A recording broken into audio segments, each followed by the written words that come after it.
El género Corynebacterium diphtheriae es un conjunto amplio y heterogéneo de más de 100 especies y subespecies que van a tener una pared celular que contiene arabinosa, galactosa y ácido mesadiaminopimélico.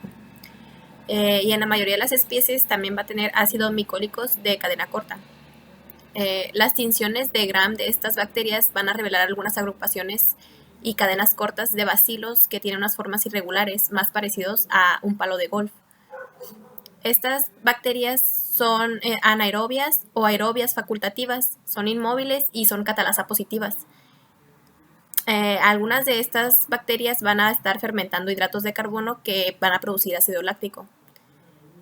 Otra cosa de las colinobacterias es que normalmente van a colonizar la piel, las vías respiratorias altas, el aparato digestivo y el tracto urogenital en los seres humanos. Continuando con la fisiología y la estructura, el Corynebacterium diphtheriae es un bacilo pleomórfico que se va a teñir irregularmente. Su medio de cultivación es agar sangre normalmente. Esta especie va a estar subdividida en 4 biotipos en función de lo que es la morfología y de las propiedades bioquímicas. Las subdivisiones son Belfanti, Gravis, Intermedius y Mitis, y pues la mayoría de las enfermedades se deben al biotipo Mitis. Continuando con la patogenia de inmunidad, tenemos que saber que la Corynebacterium diphtheriae va a tener a la toxina diftérica, que es el factor de virulencia más importante de esta bacteria. El gen TOX primeramente va a codificar a la exotoxina que se va a introducir en las cepas del Corynebacterium diphtheriae. Van a existir 3 regiones funcionales en la molécula de la toxina. Primero vamos a tener una región catalítica en la subunidad A y una región de unión al receptor también. Y por último también tenemos una región de translocación en la subunidad B. El receptor para la toxina va a ser el factor de crecimiento epidérmico de la unión a la heparina. Una vez que la toxina se va a unir a la célula huésped, la región de translocación se va a insertar en la membrana del endosoma. Así pues se va a facilitar el movimiento de la región catalítica hacia el citoplasma celular. A continuación, pues la subunidad A va a finalizar la síntesis de proteínas de la célula huésped mediante la inactivación del factor 2 de elongación. La síntesis de las toxinas está regulada por un elemento codificado cromosómicamente que es el represor de la toxina diftérica. Esta proteína, cuando se activa en presencia de altas concentraciones de hierro, puede unirse al operador del gen de la toxina y asimismo prevenir la producción de la misma. Buen día, mi nombre es Kevin Hernández y yo les hablaré sobre la epidemiología. Bueno, primeramente hay que mencionar que la difteria es una enfermedad de distribución universal, sobre todo en zonas urbanas desfavorecidas de condiciones de hacinamiento, es decir, donde existe un gran número de individuos o una alta concentración en lugares en los que no están preparados físicamente para ellos. También del nivel de inmunidad que se ejerce por la vacuna, llegando a ser un nivel bajo. Se mantiene en una población como consecuencia del estado de portador asintomático en la bucofaringe o en la piel de las personas inmunizadas. Se transmite de una persona a otra a través de gotas respiratorias o mediante el contacto. Cabe mencionar que la difteria es principalmente una enfermedad pediátrica. Sin embargo, la incidencia más elevada corresponde a grupos de personas con mayor edad, en zonas donde se implementaron programas de vacunación activa para la población pediátrica. Siguiendo con las enfermedades clínicas y a su vez su presentación, cabe destacar que se ve determinado por 3 factores. Número 1, el lugar en donde se lleva a cabo la infección. Número 2, el estado inmunitario del paciente. Y número 3, la virulencia del microorganismo. En personas inmunizadas puede originar algún tipo de colonización asintomática. En personas parcialmente inmunizadas, algún tipo de enfermedad respiratoria leve o enfermedad fulminante. Y en pacientes que no se encuentran inmunizados, en ocasiones llega a ser mortal. Podemos mencionar que la difteria se divide en 2 tipos, respiratoria y cutánea. En cuanto a la respiratoria, los síntomas que afectan al aparato respiratorio se desarrollan después de un periodo de incubación de 2 a 6 días. Los microorganismos se multiplican en el interior de células epiteliales, de la faringe o de superficies adyacentes. El inicio es brusco, un malestar general, un dolor de garganta, inflamación en la faringe, y el exudado se transforma en una pseudomembrana formada por bacterias, linfocitos, células muertas, llegando a cubrir las amígdalas, el paladar y la úvula. Posteriormente se puede extender a la nasofaringe y a la parte inferior hasta la laringe. La pseudomembrana se encuentra fuertemente adherida al tejido respiratorio y es difícil despegarlo, desprenderlo, sin que se dañe el tejido subyacente. Cuando el paciente se recupera tras alrededor de una semana de enfermedad, la membrana se desprende y es expectorada, es decir, que son expulsadas mediante la boca. Esto es en caso de una recuperación del paciente. Ahora, las complicaciones en los pacientes con un nivel grave son la obstrucción respiratoria, las arritmias cardíacas, el coma y finalmente la muerte. En cuanto a la difteria cutánea, como su nombre indica, se adquiere por el contacto directo de la piel con otras personas infectadas. El microorganismo se establece colonizando la piel y llegando al tejido subcutáneo. Primeramente se forma una pápula, es decir, una pequeña protuberancia en la piel de 1 centímetro de ancho aproximadamente, que posteriormente se transforma en una úlcera crónica que no desaparece. Diagnóstico de laboratorio. El tratamiento inicial que se le debe dar a un paciente con difteria, debe ser instaurado en base al diagnóstico clínico y no a los resultados de laboratorio. Y esto es debido a que los resultados de laboratorio tardan aproximadamente 1 semana en ser revelados. Más adelante vamos a ver un poco más el por qué el tratamiento no debe ser en base a los resultados de laboratorio. Y para eso vamos a la microscopía. Y es que los resultados del examen que se hace de manera microscópica del material clínico son muy poco fiables.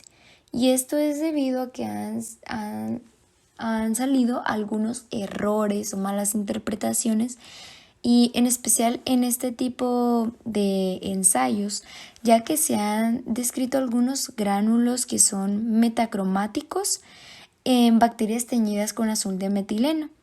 Pero esta apariencia no necesariamente es de la Corynebacterium diphtheriae, no necesariamente es de esta bacteria. Así que se han hecho malas interpretaciones y por eso no es confiable basarse solo en los resultados de laboratorio. Para continuar, vamos a hablar sobre el cultivo y las muestras para que se pueda aislar la Corynebacterium diphtheriae. Estas se deben de recoger de la nasofaringe y también de la garganta, pero se deben de inocular tanto en una placa de agar enriquecido no selectivo como en un medio especialmente preparado para este microorganismo. Hay otro tipo de medio de cultivo que es el Tinstal, que es mejor para recuperar la Corynebacterium diphtheriae y se utiliza mucho en las muestras clínicas, pero la desventaja aquí es que se puede almacenar pues por menor tiempo, ya que no tiene tanta durabilidad y necesita especialmente un suero de caballo para poder estudiarse mejor y tener más durabilidad. Ahora hablaremos sobre la identificación. Para poder identificarla, esto se puede hacer en base a la presencia de cistina y en base a la ausencia de piracinamidasa, que estas son 2 reacciones que se determinan con mucha rapidez, pero también hay otras pruebas bioquímicas que son más amplias, o también hay otro tipo de pruebas que son en base a la secuencia de ácidos nucleicos, que se recogen de genes específicos y esto es necesario para reconocer la especie que se va a estudiar. Por último, vamos a hablar sobre las pruebas de toxicidad. Es importante saber que todas las cepas de Corynebacterium diphtheria se pueden analizar con respecto a la producción que tengan de exotoxina. Y esto se realiza por un patrón de referencia para la detección de la toxina difterica, que es un ensayo de inmunodefinición in vitro. A eso también se le conoce como la prueba de ELEC. Y esta prueba es capaz de detectar qué gen tiene esta toxina en las cepas, ya sea en clínicas o directamente en muestras clínicas. Ahora yo les voy a hablar sobre el tratamiento, prevención y control.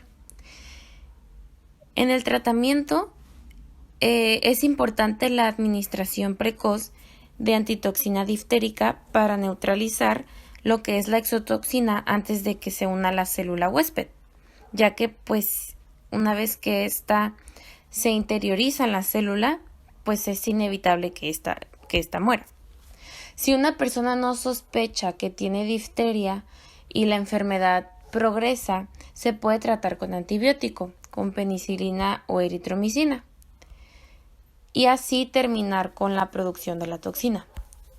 Es importante que las personas reposen en cama y que se aíslen para evitar la propagación secundaria y mantener permeables las vías respiratorias en los pacientes que sufren difteria respiratoria. Una vez que el paciente se recupera, es importante que reciba la inmunización con toxicoide, ya que la mayoría de las personas no desarrolla anticuerpos cuando te enfermas de forma natural, no desarrollan anticuerpos, entonces deben de recibir la inmunización. Ahora la prevención. La difteria sintomática puede prevenirse mediante la inmunización activa con toxicoide diftérico, como ya lo mencioné en la diapositiva anterior. Pero el toxicoide tóxico inmunógeno se prepara mediante el tratamiento con formalina de la toxina.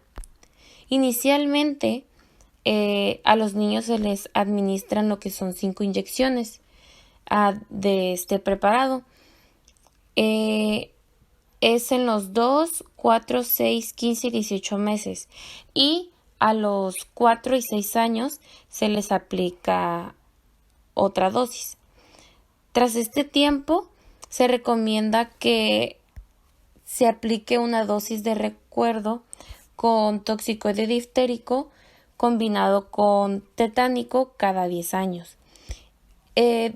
Dicen que la eficacia de esta vacunación está bien documentada y que la enfermedad, si te vacunas bien, como debe de ser, la enfermedad solamente se limita a aquellas personas que no han sido inmunizadas o que han sido inmunizados parcialmente o que no completaron todas sus vacunas y que no la refuerzan cada 10 años. En la prevención, las personas que entran en contacto íntimo con los pacientes de difteria están obviamente expuestos y tienen el riesgo de adquirir la enfermedad. Deben recogerse muestras nasofaringeas e instaurar la profilaxis antimicrobiana con eritromicina o penicilina lo antes posible. Cualquier persona que haya tenido contacto con una persona con difteria que no haya completado la serie vacunal o que no haya recibido la dosis de recuerdo en los 5 años previos, esta persona es necesario que reciba una dosis de recuerdo de toxicoide para así prevenir que esta persona sea contagiada de difteria.